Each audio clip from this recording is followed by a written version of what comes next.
আলাইকুম। কি অবস্থা সকলে? আশা করি সকলে ভালো আছেন। আজকে কাজ করতে করতে একটা জিনিস দেখলাম, সেটা হচ্ছে যে মানুষ কতটা কষ্ট করে প্রবাসের মাটিতে এসে, তার একটা চিত্র আজকে তুলে ধরবো। এই যে একটা বেড দেখতে পাচ্ছেন এখানে, মানে এখানে কারেন্ট নেই, কিছু নেই, গরম অতিরিক্ত, আবার পানির কোনো ব্যবস্থা নেই। এখানে একটা মানুষ থাকে, সোমালিয়া সোমালিয়া ইউটিউবেরা, এরপরে বিভিন্ন নিগ্রো, ঠিক আছে, উগান্ডার লোকজন এরা বসবাস করে। এদের রুম দেয় না, এরা অবৈধভাবে সৌদি আরব আসে, যার কারণে যে দেখুন এদের এদের সামান, মানে মালামাল, কম্বল, বালিশ খাতা সবই আছে। তা আমি কাজ করতেছিলাম, তা দেখলাম যে এরা এখানে থাকে, এদের কোনো রুম দেয় না, সৌদি আরবে কিছু দেয় না। তার কারণ হচ্ছে যে এদের রুম দেয় না, এদের আকামা নাই, এরা অবৈধভাবে এই বর্ডার ক্রস করে আসে, যার কারণে এদের কিছু এই এদের মানে এদের রুম দেয় না। আপনার ঠিকানা যদি না থাকে, কিভাবে আপনাকে রুম দেবে? আপনি যদি একটা দুর্ঘটনা ঘটান, তো আপনার কিভাবে ধরবে? এই কারণে আকামা যারা আছে তাদের রুম দেয়, আর যাদের নাই, তাই মানুষ কতটা কষ্ট করে প্রবাসে দেখেন। এখন নাই, এখন ডিউটিতে গেছে সবাই, অন্য যে সাইডে ডিউটিতে গেছে। আর আমি এই ভিলায় আজকে ডিউটিতে আসলাম, আর তখনই দেখলাম যে এই অবস্থা।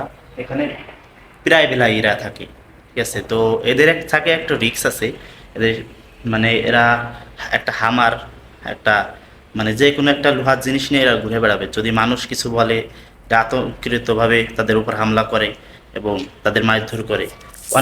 অনেকবার সৌদি পুলিশরা ধরতে এসে এদের মায়ের তারা মায়ের খেয়েছে, এবং কয়েকদিন আগে একটা পুলিশকেও মেরে ফেলেছে এরা, ঠিক আছে। এরা মানে খুবই ভয়ানক। কয়েকদিন আগে বাংলাদেশের জাহাজ ডাকাতি করে এই সোমালিয়ারা। এই যে দেখুন, মানে এই যে এখানে থাকে, এই যে তাদের সামান দেখেন। এটা হচ্ছে হাম্মাম, মানে টয়লেটের ভিতরে তারা থাকে। এবং এটা হচ্ছে যে ছাদের পাশে, এটা ওয়াশরুম, মানে মুখ টুক ধুয়ে দেখেন সেখানে থাকে। আর এরা ছাদে থাকতো, গরমের সময় রাত্রে ছাদে পানি দেওয়ার কারণে এখন ভিতরে থাকে। তাই এই সোমালিয়া এবং ইউটিউবে যেখানে আছে সবাই এদের থেকে সাবধান থাকবেন। কারণ আপনাকে পাইলে হয়তো আপনার মোবাইল নিয়ে যাবে, টাকা পয়সা নিয়ে যাবে, কিন্তু আপনার কিছু করার নেই। আর এদের সৌদি পুলিশও কিন্তু খুঁজে পায় না সহজে, ঠিক আছে। এদের থেকে সবসময় দূরেই থাকা ভালো, কারণ এরা লোক বেশি সুবিধার না। এরা মানে অভাবে স্বভাব নষ্ট, ঠিক আছে, যেটা অভাবে স্বভাব নষ্ট। এরা এসে মানুষের ছিনতাই করব, ডাকাতি করব।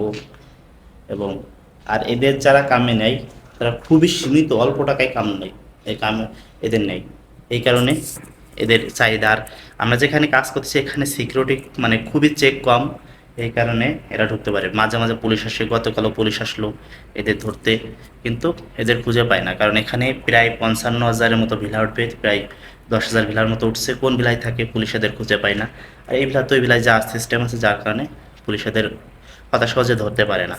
তো দেখছেন, তো আপনারা যারা এইভাবে কাজ করেন, একা কখনো করবেন না। একা কাজ করলে আপনার রিস্ক। আমি যেরকম এখানে একা কাজ করতেছি, হয়তো আমার মোবাইল নিয়ে গেলে আমার করার কিছু নেই, কারণ আমি যেটাতে ফোন দিব মানুষকে সেইটাই নেই। কিন্তু আমার নিচেই আমার পাকিস্তানি ভাই ব্রাদার, আমার নিজস্ব বাঙালি ভাই ব্রাদার কাজ করতেছে নিচের ফ্লোরে। আমি হলো সেকেন্ড ফ্লোরে, তারা ফার্স্ট ফ্লোরে কাজ করতেছে, টোটাল 3 তলা ভিলা। তো আমার কোনো সমস্যা নেই, তারপরেও আমি তাদের এখানে আসছি যদি মাইন্ড করে বসি। তো সকালে ভালো থাকবেন, সুস্থ থাকবেন, আমার জন্য দোয়া করবেন। আল্লাহ হাফেজ।